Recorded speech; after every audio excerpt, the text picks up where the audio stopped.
aka kafa Najeriya 1960 da muka samu mulkin kai, Najeriya ba ta taɓa yadda sojojin wasu ƙasa sun zo sun zauna mana a cikin ƙasar nan ba sai lokacin Bola Tinubu. Ai sai dai mu ce la haula wala quwwata illa billah. Mulkin ka salwantar da shi ta harkar tsaro, mun rasa ƙasar mu. Yanzu kenan ba Tinubu ne yake mulkin ƙasar mu ba, Trump ne yake mulkin ƙasar mu. To bai kamata mu yarda da wannan ba. So duk inda ka sani, kaga ya siyar musu da yanzu akwai kwamiti da ya sa harkar ma ɗaukan harajin Faransawa ya ba. To a harkar kasan harkar haraji, a nan gwamnati take samun kuɗin shiga. A nan gwamnati za a gane waye yake da me, wace sana'ar ake, ka ɗauki duk wannan sirrin ka ba Faransa. Abin da fa Tinubu kai yake nan. So a takaice Tinubu ya siyarwa da Najeriya 'yan jari hujja. To jama'a sannunmu da sake kasancewa da ku a daidai wannan lokacin. Yanzu haka muna tare da Hajiya Naja'atu Muhammad, 'yar gwagwarmaya kuma 'yar siyasa a Najeriya. Hajiya barka da wannan lokaci. Assalamu alaikum. Wa alaikum assalam.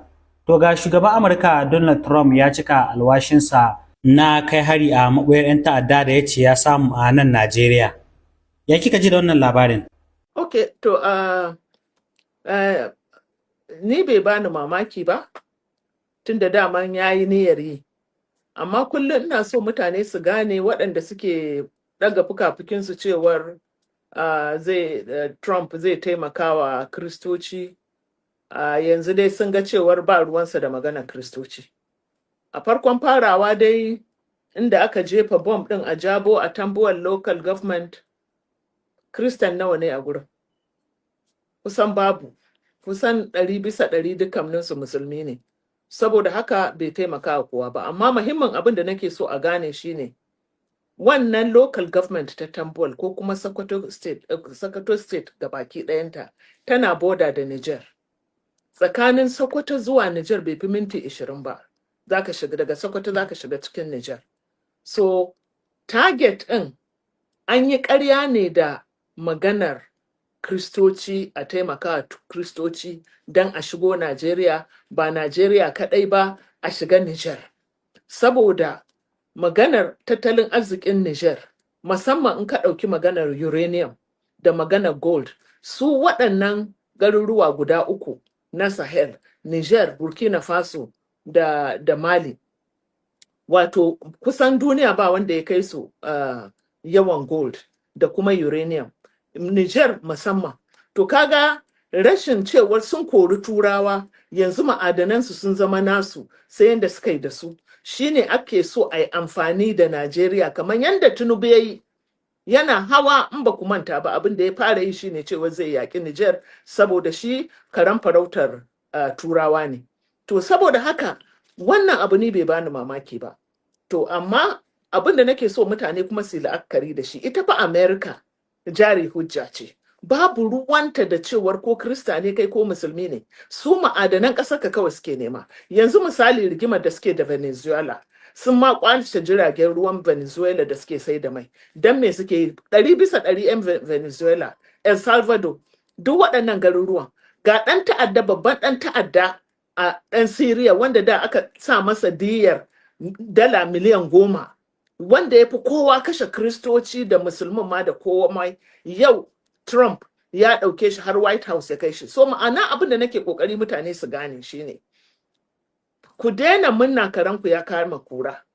Wannan abin duk inda Amerika ta shiga, ba ƙasar da Amerika ta shiga da bata yi ƙaryar dalilin shiga ba, kuma in ta shiga ƙasar nan bata kuma samun zaman lafiya ba, da wuya. Saboda kwanan nan in ba ku manta da abin da ya faru da Libya, abubuwan da suka faru a Iraki, abubuwan da suka faru a Lebanon, abubuwan da suka faru a Syria, duk ya kamata mutane su la'akari da shi.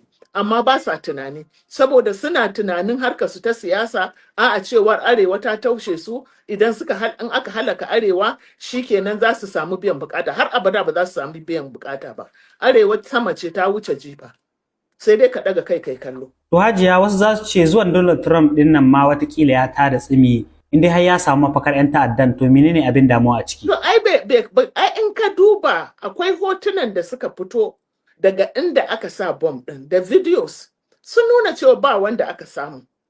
Sun nuna duk da ƙaryar da gwamnati take yi, duk da ƙarerayin da wasu kafofin watsa labarai mun san irin wannan ƙarerayin suna cewa wai an samu ta'adda, ba a nuna mana hoton ɗan ta'adda ɗaya da aka kashe ba, babu shi.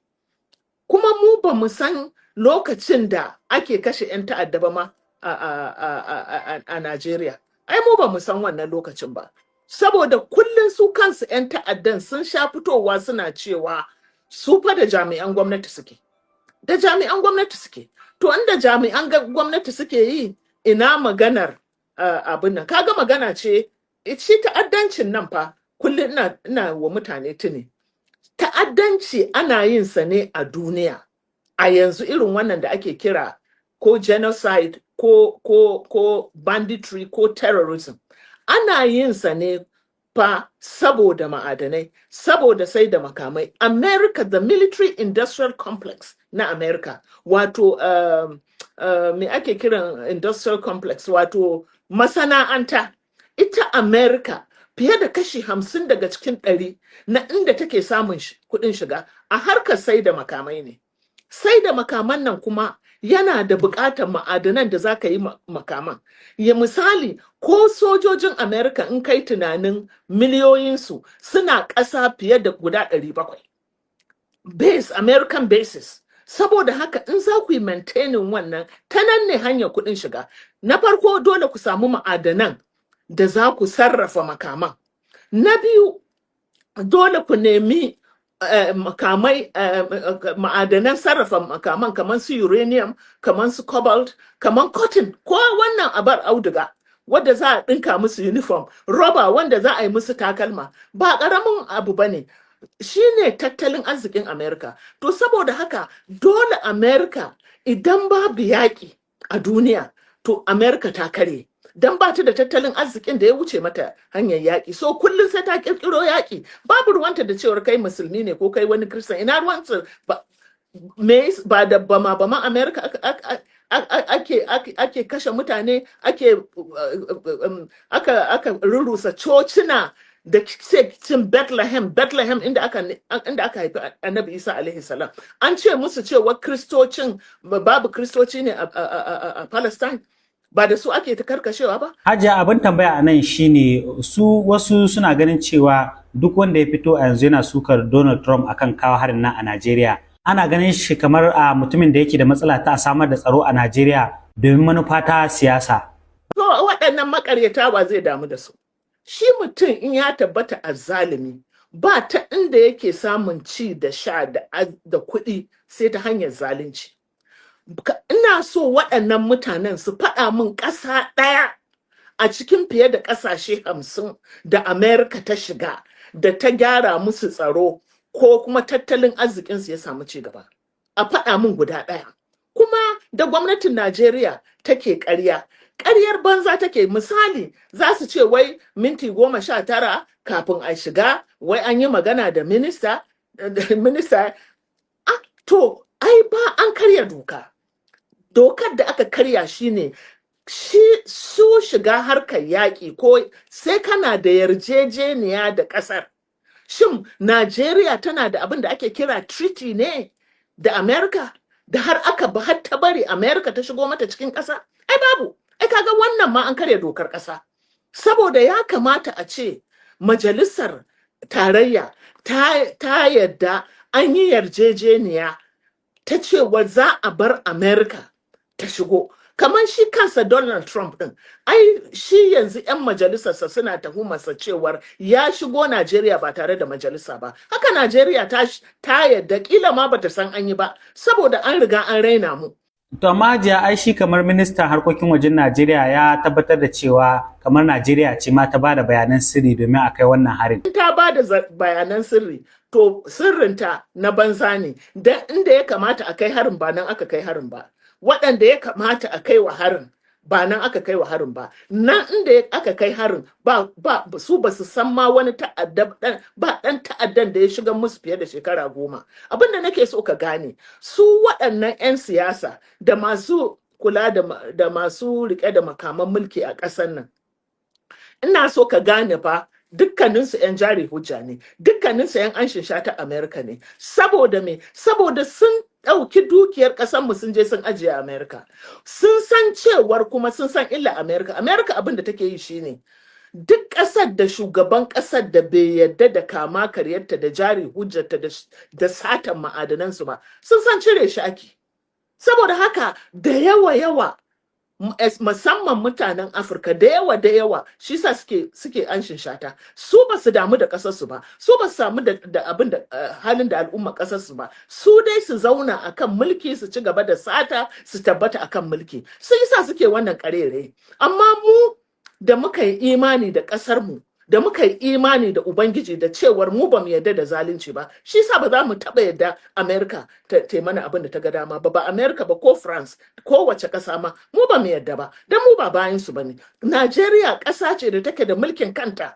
Yanzu menene ma abin damuwa ga 'yan Najeriya tunda shi Donald Trump ya riga ya kaddamar da wannan harin kuma shi ya ce kan 'yan ta'adda ne? To mu dai mun san ba akan 'yan ta'adda bane. Su 'yan Najeriya sun san ba akan 'yan ta'adda bane. Sun san ƙarya suke yi. Saboda waɗanda aka jefa bom ɗin a gurinsu sun fito sun nuna har ga su ma suna wasa da bom ɗin. To kaga wannan kenan. Na biyu shine Najeriya sai dai Allah kawai ya kare mu, na faɗa da. Amma in ba Allah ne ya kiyaye ba, yanzu an sake kawo mana mulki. Mulkin kama karya. Wato mun zo an sake recolonizing ɗinmu, ban san abin da ake kira colonization ba. Ya zamana cewar ƙasa ba ta da iko da kanta, ba ta da iko da dukiyarta, ba ta da iko da ma'adananta. Shugabanni sai abin da turawa suka ce musu. An kori turawan nan daga Niger, an kore su daga Mali, an kore su daga Burkina. Ƙasashe da yawa yanzu na Afirka idansu ya fara buɗewa. Sun ce a'a sun gaji a fitar musu daga ƙasarsu.